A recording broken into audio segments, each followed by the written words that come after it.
Aminao ny fahasoavana sy ny fiadanana avy amin'Andriamanitra raisy Jesosy Kristy Tompo. Amen. Ny tenin'Andriamanitra izay angalantsika ny afatra amin'ny teny tiravina tiaraka hitantsika ao amin'ny Genesis 3:20 andiny voalokatra amin'ny fasivy. Genesis 3:20 andiny voalokatra amin'ny fasivy izay mivaky toy izao amin'ny anaran'ny Tompo. Ary ny tany rehetra dia iray fanonana sy iray fiteny. Ary raha nifindrafindra ny antsinanana ny olona dia nahita tany lemaka tany amin'ny tany sy nahara izy ka nonona teo. Ary nyresadresaka hoe izy andesika hanao biriky ka andotra azy tsara, ary ny biriky nataony solombato ary ny asfalta nataony solondrihitra. Ary hoy izy andesika hanao tanàna sy tilikambo ho atsika, ka ny tapony ahatratra ny lanitra dia hanao izay ahazahoantsika laza fa andrao ela ny ambonin'ny tany rehetra isika. Ary nidiny Jehova izany tanàna sy ny tilikambo izay nataony zanak'olombelona. Ary hoy Jehova, indro iray foko ny olona sady iray fanononana izy rehetra, ary ity vao fiandohaniny ataony. Koa izao dia tsy izy azo sakanana na inona izay saintsainy atao, aoka sy kidina. Ka eny no hanorokoroantsika ny fiteniny, mba tsy hifankahalalahana, mba tsy hifankahalala teny izy. Dia tao no nampelezan'i Jehova azy hiala ho eny ambonin'ny tany rehetra. Dia nitsahatra tsy nanao ny tanàna intsony izy, koa izany no nanaovana ny anarany hoe Babela. Fa tao Jehova no nanorokoro ny fitenin'ny tany rehetra, ary tao no nampelezan'i Jehova ny olona ho eny ambonin'ny tany rehetra. Amen. Arak'izany ravana dia ny nanaovan'ny olona ilay tilikambo tao Babela sy ny nanorokoroan'Andriamanitra ny fitenin'ny olona. Izany no hitantsika amin'ny soramandry mamidina ity ampahatsoratra masina izay noraisintsika ity. Misy reto famarinana telo reto ny tiako hisariana ny saintsika avy amin'izany. Ka ny famarinana voalohany izay hitantsika dia izao hoe nanangana tanàna sy tilikambo manaka-danitra ny mponina tao Babela mba hahazoana laza sy tsy elezany. Nanangana tanàna sy tilikambo manaka-danitra ny mponina tao Babela mba hahazoana laza sy tsy hielezany. Hitantsika izany amin'ny andininy voalohany ka hatramin'ny andininy faefatra. Etsika dia mahita ny zavatra nitranga tao aorianan'ny safidrano. Taranak'i Noa ro miresak'ireo. Ary be dia be izany taranak'i Noa zany hitantsika eo amin'ny toko 10 amin'ny Genesis io ihany. Dia ireo olona ireo nanomboka tsikelikely niparitaka ireo. Satria ambarany eo hoe mandeha dia nakany antsinanana dia mahita tany lemaka dia lasa nandeha nifindra tany. Ary tamin'izany fotoana izany mbola iray fanononana daholo izy. Ray izany ny teny nampiasaina tamin'izany fotoana, tsy mbola misy teny samihafa mihitsy. Mifankahazo tsara daholo izany ny olona amin'ilay fitenenana.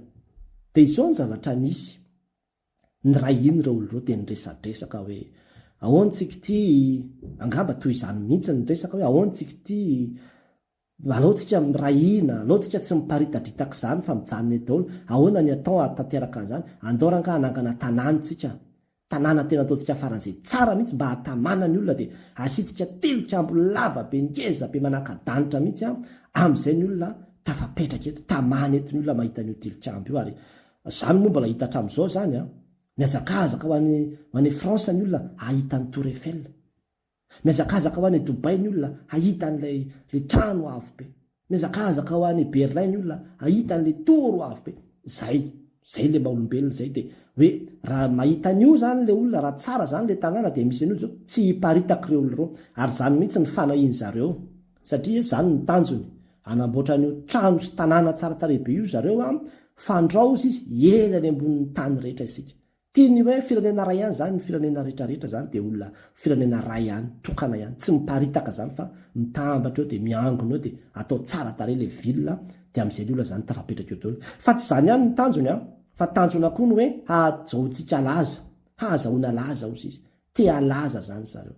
Ary izay le maha-olombelona izay, ny olombelona dia te hitady an'io dera sy laza io, efa misy sady le fitiavam-boninahitra zany hita eto amin'reto olona reto. Ary le hoe manaka-danitra dia ohatrany misy endrika hoe te hifaninana amin'Andriamanitra zany, na hoe te hanatratra n'Andriamanitra zany ireo olona ireo amin'ilay fahendrena sy fahaizana izay ataony. Ka ho hitantsika ny toyany rehefa vao fa tsy nakasitrahan'Andriamanitra satria nahoana voalohany aloha misy an'izay le fiavina vonana sy fireriana amin'ny maha-olombelona izay ao anatin'ilay izy. Fa ny faharoa koa dia misy an'ilay hoe amin'izay tsika tsy miparitaka. Andriamanitra nefa any amin'ny Genesis dia efa nametsodran'ny olombelona hoe mahameno ny tany, izany hoe mandana miparitaka, mandana mielipatrana. Fa nefa reto olona reto zao te hipetraka itany, izany hoe le programma zareo sy le tanjony dia tena tanjona mifanohitra amin'ny sitrapon'Andriamanitra, raha izay nazy io lazana azy. Firaisan-kinana eo ambadika le izy, fiombonana le izy, kanefa zao fiombonana mikendry zavatra tsy araka ny sitrapon'Andriamanitra. Firaisan-kina izay mikendry zavatra hahazahoana tera sy laza sy voninahitra fotsiny ihany. Ka inona moa ny lesona izay azontsika tsoahana avy amin'izany? Hatramin'izao ravana dia mbola tsy miova ny olombelona, fa mbola be dia be mihitsy ny tafalatsaka amin'io zavatra nahazo ny olona tany Babela io. Te halaza. Dia izany mahatonga ny olona manao zavatra maro isan-karazany amin'izao fotoana izao, hatramin'ny zavatra ratsy aza, satria te halaza. Misy tanjona ao ambadik'ilay izy, misy firaisan-kina. Tsy ny firaisan-kina akory ny ratsy, fa ilay motivation na ilay tanjona ao ambadik'ilay firaisan-kina mihitsy, izany no ilaina tandremana. Angamba mety hoe manao tetikasy ianao, dia izao asa mety hoe trano lehibe na mariazy. Misy anie olona sasany tena mandany vola tsy toko tsy soforoana mihitsy anaovana mariazy mba hahafahana manao hoe ny mariazy na ny mariazy tsara indrindra teto ambonin'ny tany, nandaniana vola be indrindra teto ambonin'ny tany, na kotrokotroka indrindra teto ambonin'ny tany. Ary misy na dia hoe any amin'ny tanàna any aza manangana trano dia hoe ataoko ny any avo indrindra eto, ny any lehibe indrindra eto. Misy an'izay le fitiavana voninahitra sy fitiavana dera sy laza zay. Ho antsika kristianina ho an'Andriamanitra rerany ny voninahitra sy ny dera ary ny laza, fa tsy mitady an'izany tsika, manana fanetretena ary havana.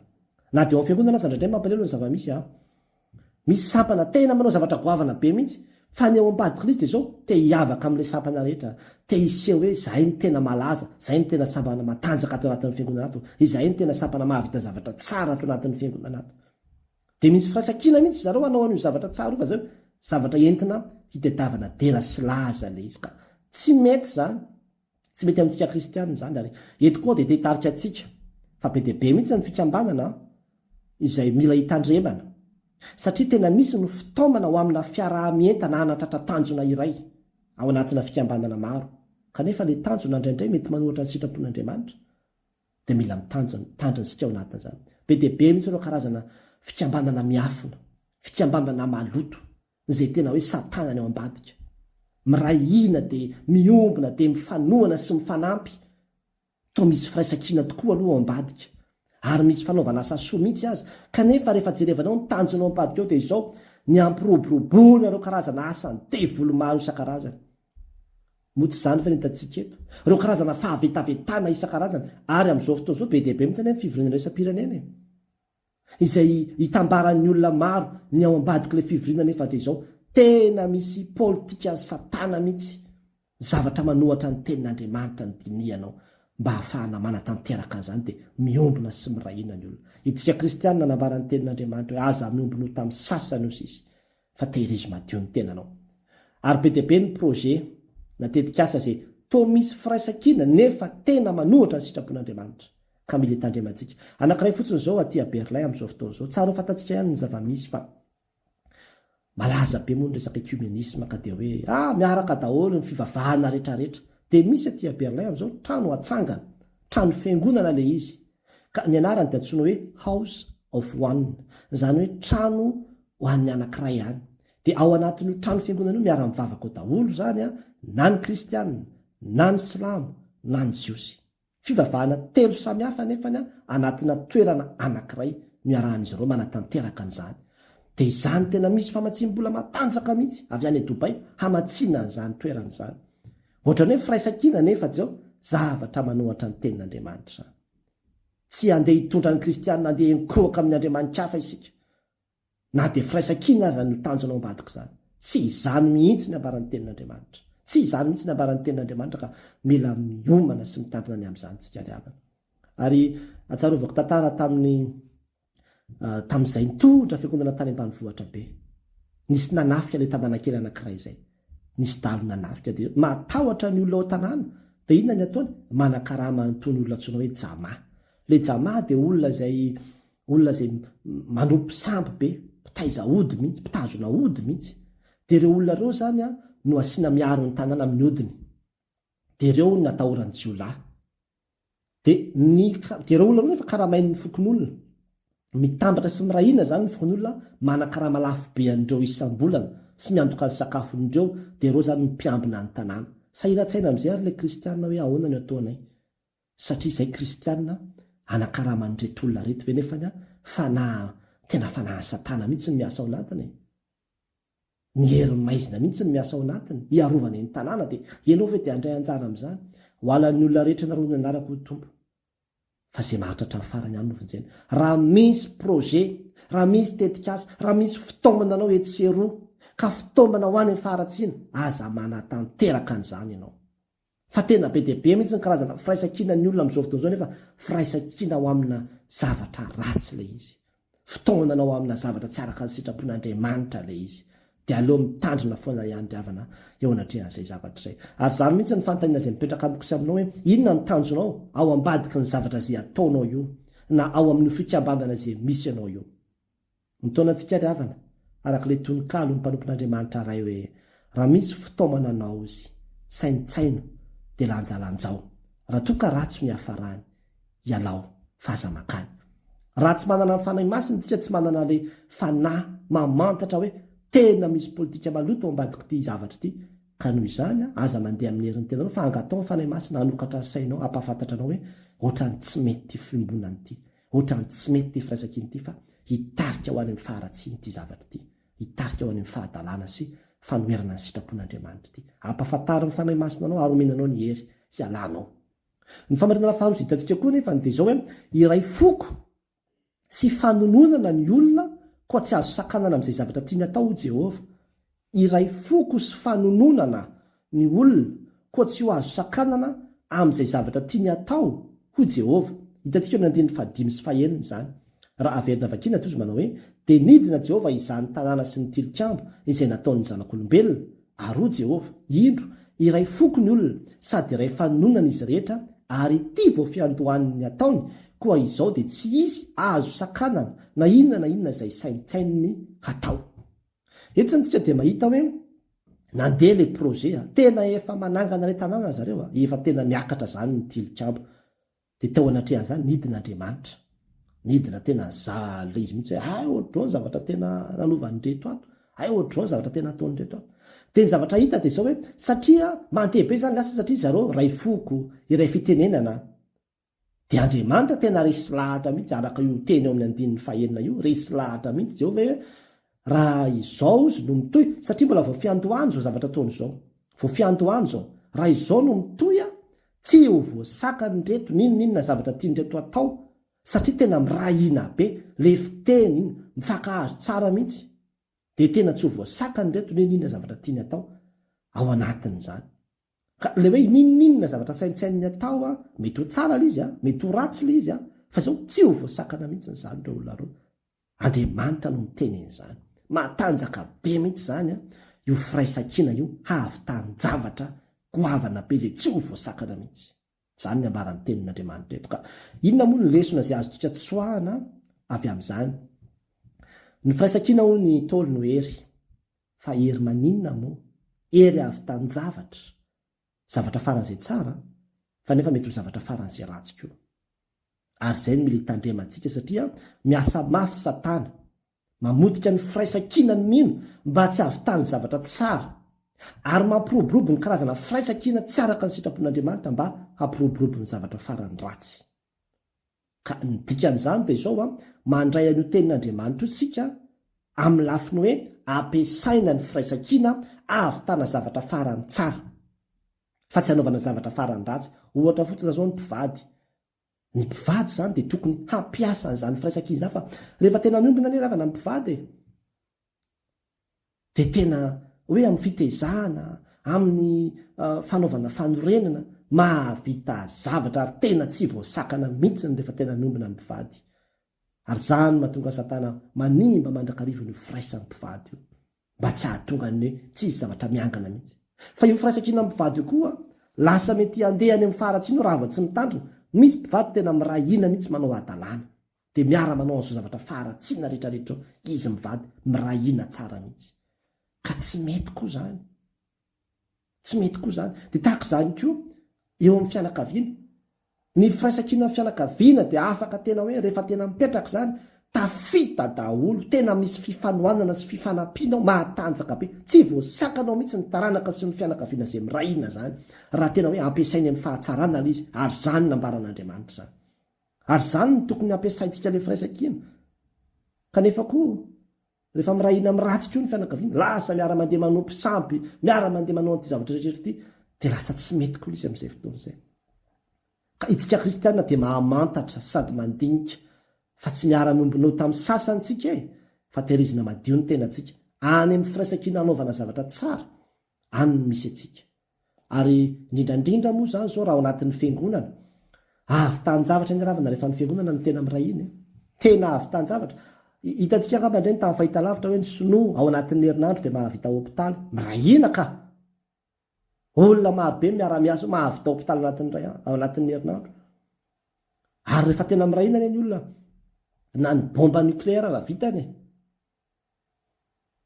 tena misy zavatra be deaibe mihitsy zany zay ozy Andriamanitra hoe tena tsy azony sanetriretina zavatra mety ho vitan'reto olona reto rehefa mirahina le olona. Ka hitantsika eo ny toy andreo fa na ny saratsaran'Andriamanitra le fitenenana, nasian'Andriamanitra sakana atao tsy afahan'izy ireo mifankahazo resaka.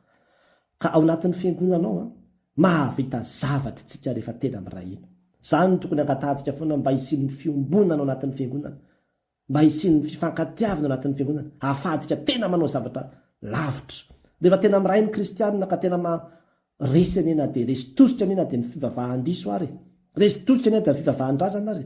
Fa raha tsika kristianina mbola tsy mirahina fa mbola miadika, inona moa zavatra ho azontsika atao anatin'izany ka na fijona vavolombelona antsika raha tsy mandeha. Io firaisakina io dia ampiasaintsika kristianina io ahavitantsika zavatra tsara. Fa tandremo koa anefa fa indraindray koa misy olona dia mirahina dia hiaraka anao anti-karazan-javatra ao am-piangonana ity, asa miara mirahina satria andeha hanongana ny pastera. Tsy amin'izany tsika, tsy miditra amin'izany tsika ry havana, tsy miditra amin'izany satria tsy firaisakina ao amin'Andriamanitra izany, fa ny tena firaisakina azo antoka indrindra izay tsy hitondra anao any amin'ny faharatsiana mihitsy dia ny firaisana amin'i Jesosy Kristy irery ihany. Io ny tena azo antoka indrindra, ny firaisana amin'i Jesosy Kristy. Ambarany amin'ny Jaona 10:10 zany hoe raha miray amiko ianareo izy angatao izay tianareo, na inona fa ho ataoko zany, ho tonga aminareo zany. Rehefa tena miray amin'i Jesosy ny olona dia izay ny zavatra tsara indrindra. Ary ho firaisana amin'i Jesosy io mampifankatia ny olona sy mampifandray ny olona, na dia eo ara le fahasamihafan'ny fiteny. Moa zany hoe nitranga tamin'ny Pentekosta rehefa nilatsaka ny fanahy masina, lasa niteny tamin'ny fiteny samihafa le olona, kanefa dia izao iray any izy no le fanazy ny asa, mampiombona ny fanahy masina, mampiray, ary tena mitondra anao any amin'ilay zavatra hoe tsy takatry ny saina mihitsy fa vitanao rehefa miray amin'i Jesosy Kristy sy miray amin'ny fanahan'Andriamanitra ianao. Ka ny fanontaniana izay mipetraka amiko sy aminao zany eo anatrehan'izany dia hoe move ny firaisan-kina ery entinao manao zavatra tsara ve sa entinao mifampitaritarika any amin'ny faharatsiana. Mitaona antsika ravina amin'ity anio ity ho ampiasaintsika ny firaisan-kina satria ery lehibe zany araka ny ambaran'ny tenin'Andriamanitra eto, avy tanjavatra faran'izay tsy takatry ny saina mihitsy dia zavatra tsara mifanaraka amin'ny sitrapon'Andriamanitra. Angatao ny fanahy masina fa raha amin'ny herin'ny maha-olombelona mirona makany amin'ny faharatsiana foana io firaisan-kina io, fa angatao ny fanahy masina hanoro lalana sy ampiverina antsika hoe ato ny tena izy. Ka tsy ho sanatria hoe mifampitaritarika any amin'ny faharatsiana any nefa dia hoe tena mifankahazo be mihitsy le atoko-pihira sy le mpikambanao dia mifankahazo be dia lasa mandeha mifampitaritarika any amin'ny faharatsiana any. Tsy hoentina any amin'izany ny firaisan-kina antsika, fa hoentina any amin'ny fanaovana ny sitrapon'Andriamanitra. Ary ny farany izay hitantsika eto dia izao hoe nidina Jehova nanorokoroka ny fitenin'ny olona ka nitsahatra ny fanorenana ny tanàna tao Babela ary niely ny olona. Nidina Jehova nanorokoroka ny fitenin'ny olona ka nitsahatra ny fanorenana ny tanàna tao Babela ary niely ny olona. Eo amin'ny 7:7 no ahitantsika an'izany. Rehefa nidina Jehova dia izao andaontsika ozy izy hoeny amin'ireo mihitsy dia izao anorokoroka ny fitenintsika ozy izy. Izany hoe ho ataon'Andriamanitra, kororoan'Andriamanitra zany ny lelana izay izy ohatrany hoe savoritaka mihitsy zany le fomba fiteny, dia amin'izay fotoana izay lasa tsy hifankahazo olona dia nanomboka teraka teo zany le karazana fitenenana samihafa. Raha mety misy olona zany mangataka hoe avinareo aty, lasa miteny sinoa tampoka izy, dia tsy azo n'lay olona miteny anglisy izy dia miparitaka teo dia lasa nisy fiteny firenena samihafa zany teraka teo zany niteraka ny fisian'ny firenena samihafa raha zay azo ilazana azy ary efa zany mihitsy ny programan'Andriamanitra dia rehefa nandeha le fikororoana teo dia zao lasa korotana le olona dia zao tsy nitoitsony le asa satria tsy vita le izy dia lasa nampelezany Jehova. Zay ny programan'Andriamanitra ndana miparitaka mameno ny tany.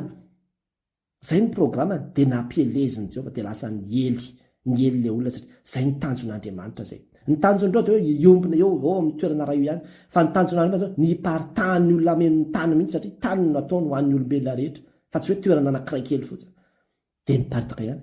Zany hoe naseho an'Andriamanitra mihitsy ny tena fahefany sy ny heriny hoe zany no mifehany ity, zany no mifehany ity tantara ity ka zany no mifehy ka mety misy tokoa ny politika sy ny programanareo fa zany no mifehany io ka zao tsy maintsy tanteraka ny sitrapoko miparitaka nareo. Nidina tsehatra mihitsy Andriamanitra na naparitaka ny olona dia niparitaka ihany le izy. Mahery avana io Andriamanitra io, mahery io Andriamanitra io ary afaka manao zavatra ny saina tsy takatry ny saina izy izay atanteraka ny sitrapony. Inona no lesona antsika tsoahana avy amin'izany? Tena marina ry havana ny tenin'ny mpanao salamo hoe Jehova ozy mahafoana ny fisainana firenena samihafa, mahatsinitsinina ny hevitry ny olona izy. Tena mahatsinitsinina ny hevitry ny olona izy. Any amin'ny Salamo 7:30 no misy an'izany teny izany. Angamba mety misy projet anoany kononkonon'ny olona mba hahafahana manilika anao ao amin'ny toeram-piasana na ao amin'ny asa fanompoana. Ary mety olona maromaro mihitsy no mivondrona ao anatin'izany, matanjaka mihitsy ilay fivondronan'izy ireo. Amin'ity anio ity dia izao eto amin'ny tompony adinao. Ataovy mandray atsehatra sy midina atsehatra amin'izany Andriamanitra dia ho hitanao fa foana ho azy zany fikasana zany. Zay efa planin'Andriamanitra teo amin'ny fiainanao tsisy mahasakana ry havana. Tsisy mahasakana zay efa fikasan'Andriamanitra tamin'ny fiainanao raha tena miankina aminy ianao. Ary mety misy olona koa anohany angambany mitety doany mihitsy izy hamotika ny fiainanao, hamotika ny tokantranonao fa tadidio misy fetrany io. Misy fetrany io fa ho rava maina eo izy, ho sahirany eo izy. Rehefa Andriamanitra miditra tsehatra dia mitsahatra ho azy izany asan'ny Satana rehetrarehetra eo amin'izany. Ary zany nambarany tenin'Andriamanitra any amin'ny Isaia 4:17 ny fiadiana rehetra izay voaforonao izay hamelezana anao dia tsy hisy ambininy. Ny lela rehetra izay miady aminao dia ho resinao lahatra. Izany ny lovan'ny mpanompony Jehova sy fahamarinany avy amiko ho Jehova. Satria ianao mpanompon'Andriamanitra, satria ianao olona zanak'Andriamanitra, so Andriamanitra mihitsy no hiditra tsehatra anafoana le fisainandratsy ny fahavalo izay mitady hamotika ny fiainanao. Ary misy projet maro amin'izao fotoana izao kononkononina amin'ny tena ity izao tontolo izao ity. Tena betsaka fa dia izao fotsiny antsika hoe Andriamanitra ny tompon'ny teny farany. Eo anatrehan'ilay izy ianao indraindray tena mahatsiaro mihitsy hoe tsy atody miady am-bambata, inona moa no azonao atao fa dia zavatra olona filoham-pirenena firy ndray mivory manao an'izao tena any ambadibadika any avana misy fivoriana miafina be dia be any. Hoe ahoana ny atao hanafoanana an'ity kristianina ity, ahoana ny atao hanafoanana aniliana an'ireto izao reto, ahoana izao fa izao ny tsy fantatry ireny olona ireny dia izao hoe Andriamanitra ny tompon'ny teny farany. Ary rehefa midina Andriamanitra dia tsisy afaka miteny intsony fa zay. Tsy maintsy tanteraka izay programan'Andriamanitra. Mahatoky izay efa niantso anareo ary izy ihany na efa izany. Satana ve? Hatramin'izao ny Satana ka mitady ny fomba rehetrarehetra hamitena ny fiainam-panahintsika sy ny fiainantsika. Hamitena ny antsonao, hamitena ny fiainanao, hamitena ny ankonanao. Fa ny fandresena izay mandresy izao tontolo izao dia ny finoantsika. Angatao Andriamanitra hidina tsehatra. Fa amin'ny fomba tsy takatry ny saina tahaka izay hitantsika eto no hidinany any amin'ny zavatra tsy hampozina mihitsy izy no miasa dia izao rava ho azy ny asany devoly. Ary nanomeny antsika ny zanany, ampiasao ny ran'i Jesosy Kristy, ampiasao ny anaran'i Jesosy Kristy, ampiasao ny finoanao dia ho hitanao izany herin'Andriamanitra izany mandrava ny fahavalo. Niahaka fotsiny teo ilay asa tsy vita fa nihanahana teo rava maina. Zany no asan'Andriamanitra. Ka ny fanontaniana izay mipetraka amiko sy aminao ary zany amin'izao fotoana izao dia izao hoe inona no zavatra izay olana eo amin'ny fiainanao amin'izao fotoana izao. ka ilainao ny intervention an'Andriamanitra mihitsy hidina tsehatra handamina azy. Mitaonanao aravana amin'ity an'io ty antsoy Andriamanitra, antsoy izy handray tanana an'io toe-javatra io, fa rehefa izy no miditra eo ninninona efa toetra an'io na efa nandeha ara le zavatra rehetra dia zao aina ataony manajanona an'io satria nanan'izay fahefany izay. Ary moa tsy zany ve nataony tamin'ilay tafio-drivotra, teny ray-mbava fotsiny ihany, mangina mitsara ao izy dia nangina ny zavatra rehetrarehetra. Ka te hampaherentsika anatin'izany teny zany a. Mahery ny Andriamanitsika, lehibe ny Andriamanitsika, ary tsy misy tsy hainy atao. Raha miankina aminy ianao na dia firenena aza no mioko hamotika anao, miala maina satria rehefa Jehovah momba antsika tsy misy mahatohitra antsika. Ary dia raha fitinina izay rehetra nambara teo dia hitantsika teo izany voalohany hoe nanangana tanàna sy tilikambo manaka-danitra mipona tao Babela mba hahazoana laza sy tsy elezany. Tandremo tandremo sao mitady laza sy dera amin'izao fiainana izao, na ihany koa hoe mandeha manao zavatra mikononkonona zavatra amina karazana fikambanana any, nefa zavatra fanohatra amin'ny tenin'Andriamanitra ilay izy. Tsy miditra anatin'izany tsika ry havana, tsy miditra anatin'izany tsika kristianina, fa ialao. Ary ny faharoa, iray foko sy fanononana ny olona koa tsy azo sakanana amin'izay zavatra tiana atao ho Jehovah. Dia tady io fa io firaisan-kina io ry havana tena avy tany zavatra io, ary tena hoe tsy voasakana mihitsy ny olona rehefa manao io firaisan-kina io. Fa izao nefany hanaovana zavatra tsara ilay izy ho antsika kristianina, fa tsy ampiasaina hanaovana zavatra tsy araka ny sitrapon'Andriamanitra, ohatra ny an'ireto olona tany Babela ireto. Ary ny farany, nidina Jehovah, nanorokoroka ny fitenin'ny olona ka nitsahatra ny fanorenana ny tanàna tao Babela ary niery ny olona. Izay efa programan'Andriamanitra eo amin'ny fiainanao aza matahotra, fa tsy maintsy tanterahana izany. Na eo aza mety ho sakatsakana avy amin'ny olombelona rehetrarehetra, na eo ara mety ho zavatra planina samihafa izay efa apetraky ny olona, dia izao angatao Andriamanitra hidina tsehatra amin'ny tantaram-piainanao. Dia ho hitanao fa rehefa midina izy dia tonga dia mitsahatra hatreo ny asan'ny fahavalo, ary dia misokatra ny lalana tanteraka ny sitrapon'Andriamanitra. Ho an'Andriamanitra rerany ny voninahitra. Amen. Ivavaka isika. Raha eo misaotranao zany amin'izao tantara voasoratra izao, izay mbola ahafahanay mandray lesona hatramin'izao andro ankehitriny izao. Isoraty anatinay ny avonavona, ary ifonanay aminao ny firehanay rehetra. Ifonanay aminao izay rehetra nandehananay tamin'ireny karazana fivondronana samihafa ho amin'ny zavatra tsy araka ny sitraponao ireny. Fa amin'ity an'ity kosa Andriamanitra, dia vonona izay anao ny sitraponao, ka dia tehirizo amin'ny firaisana amin'i Jesosy Kristy marina izay, mba ahafahanay tena manao ny zavatra rehetrarehetra araka ny sitraponao. Ary amin'ity an'ity midina atsehatra ianao Jehovah, mandre tanana ny fiainanay, fa be ny fahavalo. Amin'ny anaranao Jesosy nanaovanay izany vavaka izany. Amen.